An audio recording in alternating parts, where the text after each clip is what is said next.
음식 치유를 위한 기준 첫 번째는 장 건강과 미생물에 대해서 말씀을 드렸다 그런다면 두 번째는 세포의 정상화라는 측면에서 우리가 이해를 하셔야 됩니다. 우리 몸은 세포가 약 60조 정도가 모여서 우리 몸을 이루고 있기 때문에 그래서 그 세포의 기능들이 어떻게 자기 할 일을 제대로 할 수 있을 것인가 이제 이 관점에서 쳐다봐야지 되는데 세포 정상화의 핵심은 엽록소입니다. 네, 이 엽록소라고 하는 것은 뭐냐면 우리 모든 생명체는 태양이 없으면 못 살죠. 예, 물론 공기도 중요하고 물도 중요하고 다 중요합니다만은 결국은 이 생명의 핵심은 태양 에너지입니다. 그래서 태양 에너지가 우리 몸속에 들어와서 우리가 나가서 햇빛을 쬐게 되면 태양 에너지로부터 우리 몸속에 비타민 D가 만들어지고 비타민 D가 만들어지면 신장 기운이 건강해지고 갑상선 기능이 회복이 돼서 우리 몸의 여러 가지 에너지 대사를 시작합니다. 예, 근데 그거만큼 또 중요한 것이 태양 에너지를 저장하고 있는 무엇인가를 우리가 먹지 않으면 영양으로 섭취하지 않으면 우리 몸이 회복되지 않는데 태양 에너지가 보이지 않죠. 근데 이게 눈에 보이는 형태로 저장이 돼 있는 것이 뭐냐면 식물의 엽록소입니다. 그래서 이 식물의 엽록소는 식물의 이 혈액이라고 이야기할 수 있습니다. 그러니까 태양 에너지가 식물에 들어와서 식물에다가 피를 만들어서 그 식물을 살 수 있게 만들어진 것이 바로 식물의 엽록소다. 이렇게 생각을 한다면 우리 사람은 그 식물이 저장해놨는 태양 에너지를 우리가 먹음으로 인해서 그것을 우리 몸에서 활용을 해서 우리가 살아가게 되기 때문에 어떠한 질환자든지 어떤 만성 질환자든지 그렇지 않고 우리가 건강을 유지하기 위해서도 가장 핵심적인 것은 태양 에너지를 충분히 먹는 건데 그 충분히 먹는다는 말은 다른 말로 엽록소를 섭취하는 일이다.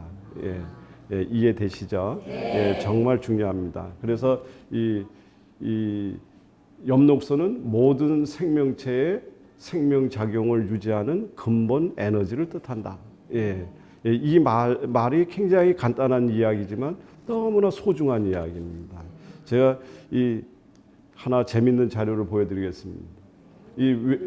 하나는 혈액의 구조고 하나는 식물이 갖고 있는 엽록소의 구조입니다. 어떻습니까? 보기가 똑같이 보이죠. 이 안에 핵심 구조인 이걸 햄 구조라고 이야기를 하는데 이 햄 구조의 형태가 동일합니다. 그리고 전체 구조도 매우 유사한 형태를 갖고 있습니다. 그래서 이 엽록소가 우리 몸속에 들어오면 다시 이야기하면 여기 엽록소 안에 주성분인 마그네슘이 우리 몸속에 들어와서 소장에서 분해가 되어서 철분과 이렇게 바뀌게 되면 얘가 바로 우리 몸에 피가 되고 우리 몸을 살릴 수 있는 근본의 에너지로 바뀌게 되는 거다. 그래서 뭐 좀 빈혈이 있고 뭐 한다면 고기 좀 먹어야 되나 이러잖아요. 고기가 아니고 뭐를 드셔야 된다고요? 엽록소를 드셔야 됩니다. 근데 이 엽록소는 이 태양 에너지를 저장하는 거죠. 그러면 우리가 상식적으로 이야기를 해서 제가 팁 하나 드리면 어디에 모든 채소나 과일에는 엽록소가 들어있지만 어디에서 자라는 애들이 엽록소가 가장 많을까? 햇볕을 많이 받고 있는 자리께 엽록소가 많을까? 햇빛을 받기에 불리한 위치에 있는 애들이 엽록소를 많이 갖추고 있습니다. 제가 여쭤볼 때는 뭔가 문제가 되려고 이제 여쭤본 거잖아. 햇볕을 많이 받고 있는 곳에는 저장을 할 필요가 없어요. 우리가 없는 사람일수록 열심히 저장을 하듯이 햇볕 받기가 불리한 곳에 있는 곳에서 자라는 식물들이 엽록소를 더 많이 가질 수밖에 없어요. 그래서 겨울철에 자라는 보리 새싹은 엽록소를 열심히 만들지 않으면 그 추운 겨울을 지나갈 수가 없습니다. 바닷속에서 살고 있는 해조류는 열심히 엽록소를 만들어 놓지 않으면 그 추운 바다에서 견뎌나갈 수가 없다.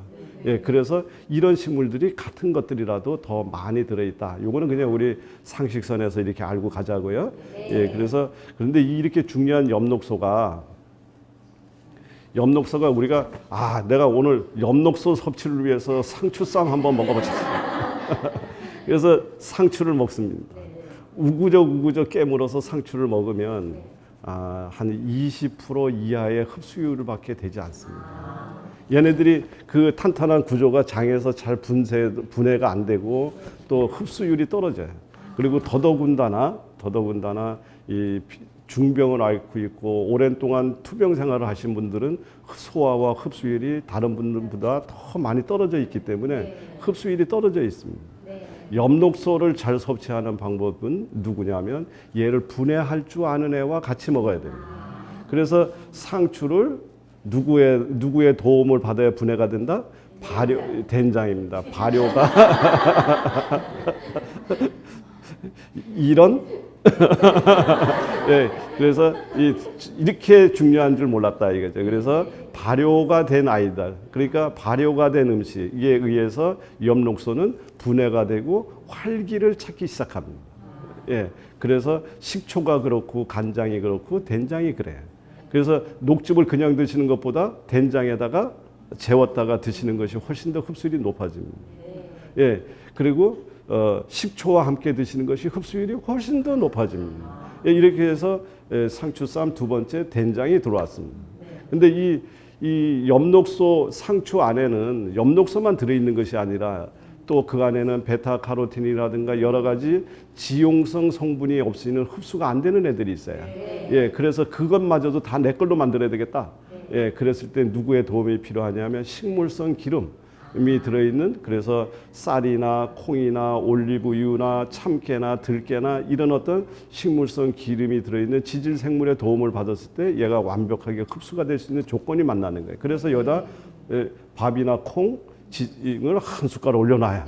예, 그리고서 쌈을 싸서 드십니다. 그러면 상추가 갖고 있는 성분을 내가 완전히 흡수하게 되는 거예요. 근데 흡수가 됐다고 해서 얘가 전부 다 내 몸 안에서 유용하게 쓰여지느냐면 그렇지 않아요.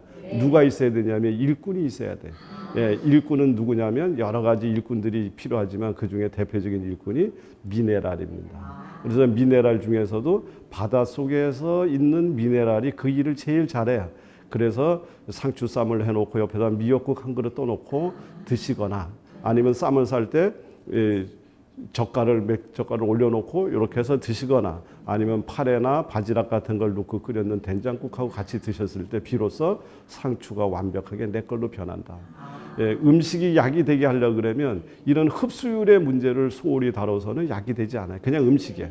그러나 흡수율을 극대화시켜주고 어떻게 해서 얘를 우리 몸속에서 약이 되게 활성화를 시킬 것인가라는 것을 제가 상추쌈을 견주어서 한번 이해를 시켜드렸다. 너무 재밌죠? 네. 그래서 이제 저희 약국에 어떤 분이 오셨느냐면 72세 나신 분인데요. 이분이 저희 약국에 오셨을 때도 약 한 지금 3년 차 정도 됩니다. 병명은 임파선 암이고요. 이거는 백혈병과 구분돼서 비호치킨 림프종이라고 부르는 질환입니다. 그래서 몸이 여기저기 통증이 찾아와서 병원에 가서 이제 진단을 했더니 이제 이런 그 말기 림프종을 그러니까 진단을 받으신 분입니다. 그래서 진단을 받고 이제 항암, 방사선을 하는 도중에 연세도 드신 데다가 체력이 급격히 떨어지면서 폐렴, 합병증이 찾아와서 고혈당과 저혈당으로 오고 가는 소위 얘기해서 혼수 상태에 빠져서 더 이상 병원 치료를 받기가 불가능한 상태에 놓였던 그런 어르신이에요. 예, 근데 이 어르신을 제가 만났을 때 이분을 위해서 제가 해줄 수 있는 방법이 어떻게 풀어야 되나. 예, 정답은 없어요. 근데 어떻게 이분을 이 방향으로 끌고 가야 되나, 풀어야 되나, 해답을 어떻게 만들어야 되나를 고민을 했습니다. 첫 번째는 더도 덜도 아니고 뭐부터 해야 되냐면 떨어져 가고 있는 체력을 끌어올리지 않으면 절대적으로 이분을 살릴 방법이 없어요. 그래서 체력을 끌어올리기 위해서 무엇이 항암에 좋고 뭐가 좋고 하는 이런 음식을 찾은 것이 아니라 체력을 끌어올리는데 역점을 두었습니다. 그래서 제일 첫 번째 바지락, 마늘, 그래서 아까 해조류라 그랬죠. 밭에서 나왔는 여기에다가 낙지를 집어넣어서 끓여서 드시게 했습니다. 그러면서도 아까 프로바이오틱스의 중요한 유익 미생물의 중요한 이야기를 드렸죠. 예, 그래서 생된장을 거기다가 풀어서 이렇게 해서 수시로 드시게 만드는 일로부터 착수를 했습니다. 예, 그리고 참조로 갯벌에서 나온 바지락이라든가 이런 음식을 열심히 드시게 되면 장 점막이 굉장히 튼튼해져요. 예, 이것 또 하나의 팁입니다. 예, 그래서 이렇게 해서 하고 그 다음에 식사에서는 콩, 현미, 맵쌀에다가 잡곡밥을 만드는데 여기다가 특이하게 뭐를 넣습니까? 사과하고 바나나를 넣습니다. 왜 넣었을까요? 사과, 바나나를 아까 삶으면 과일을 삶으면 누가 좋아한다고요? 미생물이 좋아합니다.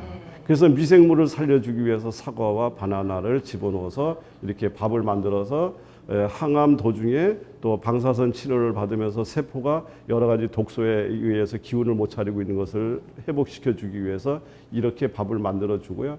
반찬과 국에는 북어 묵국이라든가 북어 된장찜 뭐 이런 것들을 해서 단백질을 공급하려고 하는 노력을 곁들여 주었습니다. 예. 그리고 나서 또 스프로 적극적으로 미생물을 살려내야 되기 때문에 사과, 바나나, 양배추, 단호박 등을 넣어서 스프로 만들어서 주로 저녁에 먹게 했습니다. 왜 그러냐면 저녁에 우리 몸속에 독소가 많이 생겨나고 저녁은 뭐 하는 시간이냐면 우리 몸이 내 몸을 보수하는 시간입니다. 아침은 뭐 하는 시간이에요? 내 몸을 쓰는 시간. 예, 밤에는 내 몸을 곤치는 시간. 예, 그래서 밤에 곤치는 것을 충실하게 하고 그 다음에 저녁에 과일당을 열심히 드시게 되면 잠을 깊이 주무실 수가 있어요. 머리가 건강해져요. 그래서 이 오랜 투병 속에서 잠도 못 주무시고 얼마나 마음이 그 생사에 어떤 마음의 흔들림이 있으시겠어요. 그래서 마음을 편안하게 다스려 주기 위해서 저녁 때 이것을 드려서 수면을 도와드렸습니다. 그리고 이 아침에는 무, 당근, 우엉 이런 야채라든가 해조류를 넣어서 여러 가지 망가진 세포에 영양을 주도록 노력을 했습니다. 예. 이렇게 해서 많은 야채와 과일들을 먹게 만들면서도 또 하나는 전부 앞에 것들은 다 끓였잖아요. 예, 끓였는데 생으로 뭔가를 드시게 해야 되는데 그렇다고 상추쌈 드릴 수는 없고 그 엽록소를 어떻게 몸속에 가장 흡수를 잘하게 만들 것인가를 고민을 하다가 물김치. 대한민국 사람들은 알잖아요. 예, 야채를 숙성시켜서 흡수율을 높이면서 그 물김치 안에는 뭐가 들어 있습니까? 미생물이 들어 있거든요. 그래서 제가 원하는 엽록소 미생물도 주면서 이 김치 재료에 어떠한 것을 재료로 선택하느냐에 따라서 그 물김치의 기능을 다양화할 수 있기 때문에 물김치를 만들어서 수시로 먹게 했습니다. 그 다음에 14년 5월경에 와가지고 여러 가지 오랫동안 병상 생활하면서 허리가 아프고 고관절이 아프고 이제 이렇게 해서 그것을 치료해주기 위해서 생감자즙에다가 콩국을 섞어서 드리는 처방을 해드렸습니다. 생감자즙 콩국 드시게 되면 여러 가지 신경통, 관절통 이런 쪽에 매우 도움이 됩니다. 왜 그럴까요? 생감자즙 안에는 그것을 치료하는 비타민 C라든가 여러 가지 성분이 많이 들어 있습니다. 그래서 이것을 치료 드렸습니다. 그래서 결국은 지금 현재 14년 7월경부터 모든 건강을 회복하고 지금 현재 산에도 다닐 정도로 그리고 수시로 저한테 연락이 옵니다. 산에서 약초 뜯어왔는데 먹어도 돼요? 너무 행복하잖아요. 너무 감사한 일이고요. 그래서 두 번째 음식으로 이렇게 어려웠던 분이 회복되는 사례를 제가 봤습니다. 그 다음에 이제 세 번째 음식 치유를 위한 기준 세 번째는 영양의 정상화입니다. 우리가 영양의 정상화라고 이야기를 하니까 우리가 영양하면은 보통 탄수화물, 지방, 단백질 3대 영양소를 생각하잖아요. 근데 이제 3대 영양소가 부족해서 병이 오지는 않습니다. 3대 영양소보다도 더 중요한 것은 3대 영양소를 우리 몸에서 효과적으로 사용될 수 있게끔 일을 할 줄 아는 그 영양소가 필요해. 그래서 3대 영양소를 우리 아주 어려운 말 한번 하겠습니다. 제가 오래간만에 마크로 뉴트리엔트, 거대 영양소, 마크로. 근데 우리가 이 집을 지으려고 벽돌도 갖다 놓고 철근도 갖다 놓고 모든 건축 자재를 갖다 놨어요. 집이 되어지나요? 아니요. 누가 있어야지 집이 만들어지죠? 예, 짓는 사람, 목수도 있어야 되고 벽돌 쌓는 사람도 있어야 되고 인테리어 하는 사람도 있어야 되고 여러 사람이 있어야 되잖아요. 바로 일꾼이 있어야지 됩니다. 지금 현대인이 걸리고 있는 대부분의 질환은 이 재료가 없어서가 아니고 일꾼이 없는 거예요. 그래서 그것을 미량 원소, 마크로 뉴트리엔트에 대신해서 마이크로 미량 원소라고 얘기를 하는데 바로 그게 부족한 거예요. 그래서 그것을 보충해 주려고 신경을 쓴다. 근데 그 중에 가장 핵심이 미네랄이다. 이렇게 이해를 하시고요. 이 미네랄은요. 지금 여기 앞에 이게 이게 무슨 통이죠? 술 담는 통. 예, 술 담는 통인데 이 모든 것은 다 정상적으로 돼 있죠. 돼 있는데 딱 한가운데 구멍이 나 있습니다. 근데 구멍이 난 얘 때문에 이 통의 능력이 어디로 줄어들었어요? 예, 이 구멍이 난 위치까지밖에 술을 담을 수가 없습니다. 그러니까 다시 이야기를 하면 최대가 아니라 최소에 의해서 이 통의 능력이 결정이 됐습니다. 이해하시죠? 네. 우리 몸은 60조의 세포로 이루어져 있는데 이 말을 조금 더 쉬운 말로 이야기를 하면 60조의 공장이 돌아가고 있습니다. 60조의 공장이 돌아가고 있는데 이 60조의 공장이 자꾸 문을 닫아. 왜? 일꾼이 없는 거예요. 일꾼이 없어요. 그래서 그 일꾼을 우리가 어떻게 하면 보충해 줄 것인가? 어떻게 해야 이 오크통에 더 많은 술을 담을 수 있을 것인가? 이것을 결정짓는 핵심적인 역할이 어디서 나온다? 미량 원소, 바로 미네랄의 역할입니다. 비타민도 효소도 미네랄이 없이는 절대적으로 활동을 할 수가 없습니다. 모든 것들의 마지막 전기 스위치를 놓는 것은 미네랄이 하는 겁니다. 그런데 우리가 땅이 죽고 여러 가지 농토가 그다음에 농사법의 잘못으로 우리가 먹는 먹거리에는 바로 이 미네랄이 부족합니다. 그래서 이 문제를 어떻게 해결할 것인가가 우리가 또 하나의 관점이다. 이렇게 보시면 되고요. 그래서 우리가 건강이라고 하는 것은 간단하게만 보면 미량 원소 칼로리, 그러니까 칼로리를 줄이고 미량 원소를 늘리는 것이 바로 건강의 법칙이다. 건강의 법칙 멋있죠? 예, 우주의 법칙은 E는 MC 스퀘어, 건강의 법칙은 헬스는 미량 원소가 더 많아져야 된다. 다시 얘기하면 미량 원소를 늘리는 것이 중요하다. 이 미량 원소가 부족하면 부족할수록 우리 몸은 병이 나고 건강을 잃게 돼 있습니다. 이 미량 원소는요, 미량 원소가 부족해지게 되면 우리 몸에 여러 가지 문제가 일어나는데, 아기 도라는데 들어보셨어요? 아기라는 게 뭐냐면, 불교에서 얘기하는 아기도는 지옥보다는 그래도 살기가 조금 낫대요. 지옥보다는 조금 난데, 거기 사는 아기는 배는 이만한데, 입은 바늘구멍이에요. 그러니 그걸 채우려고 그러니 얼마나 힘들겠어요. 그런데 그것마저도 여기다 입에다 누르려고 그러면 여기서 불이 확 나서 없어져 버려요. 그러니 얘의 굶주림이라는 건 끝이 없다. 먹어도 배가 고픈 거예요. 근데 이게 아기도에만 있는 것이 아니라 우리가 살고 있는 여기가 아기도인 사람이 많습니다. 왜요? 먹어도 배가 안 불러. 그래서 또 먹어요. 뭐냐, 미량 원소가 부족한 거예요. 두뇌에서는 계속 불러들여. 세포가 배가 고프다고 외쳐. 당뇨병이 그렇고 다 그렇습니다. 그리고 우리 마음의 욕심도 사실은 악이잖아요. 돈 더 갖고 싶고 더 갖고 싶고 더 갖고 싶고. 예? 이게 악입니다. 아기도예요. 여기가 아기도예요. 예, 이것을 벗어나야지 되는데 먹어도 굶주림이 이 갈증의 해소가 안 되는 것을 우리가 어려운 얘기로 톡시헝거라는 말을 씁니다. 독소에 의해서 굶주렸다 그 말입니다.